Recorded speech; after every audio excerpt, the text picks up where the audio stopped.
পাকিস্তানের হয়ে চরবৃত্তির অভিযোগ ছিল ইউটিউবার জ্যোতি মালহোত্রার বিরুদ্ধে। সেই অভিযোগে গত 16 মে গ্রেফতার হন জ্যোতি।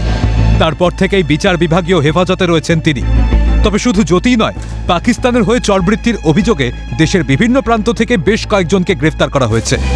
3 মাস তদন্ত চলার পর অবশেষে ইউটিউবার জ্যোতি মালহোত্রার বিরুদ্ধে চার্জশিট পেশ করল বিশেষ তদন্তকারী দল। পুলিশের দাবি, 2500 পাতার এই চার্জশিটে এমন একাধিক তথ্য প্রমাণের কথা তুলে ধরা হয়েছে যা প্রমাণ করে জ্যোতি পাকিস্তানের চর হিসেবে কাজ করতেন। হরিয়ানা পুলিশ সূত্রে খবর, সিট দাবি করেছে যে জ্যোতিকে টুলকিট হিসাবে ব্যবহার করেছে পাকিস্তান, আর সেই সুযোগকে কাজে লাগিয়ে লাগাতার জ্যোতির কাছ থেকে তারা গুরুত্বপূর্ণ তথ্য সংগ্রহ করেছে।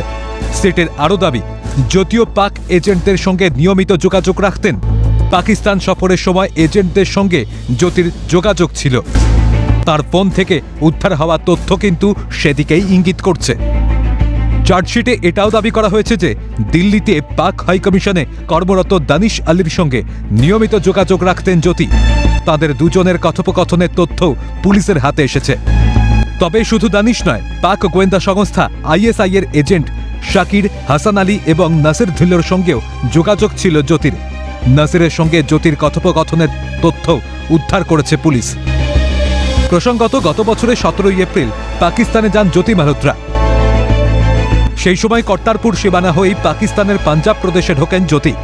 সেখানে পাকিস্তানের প্রাক্তন প্রধানমন্ত্রী নওয়াজ শরীফের মেয়ে তথা পাঞ্জাব প্রদেশের মুখ্যমন্ত্রী মারিয়াম নওয়াজ শরীফের সঙ্গে জ্যোতি দেখা করেন বলে অভিযোগ। তদন্তে আগামী দিনে আর কি চাঞ্চল্যকর তথ্য উঠে আসে সেটাই এখন দেখার। ক্যালকাটা নিউজ।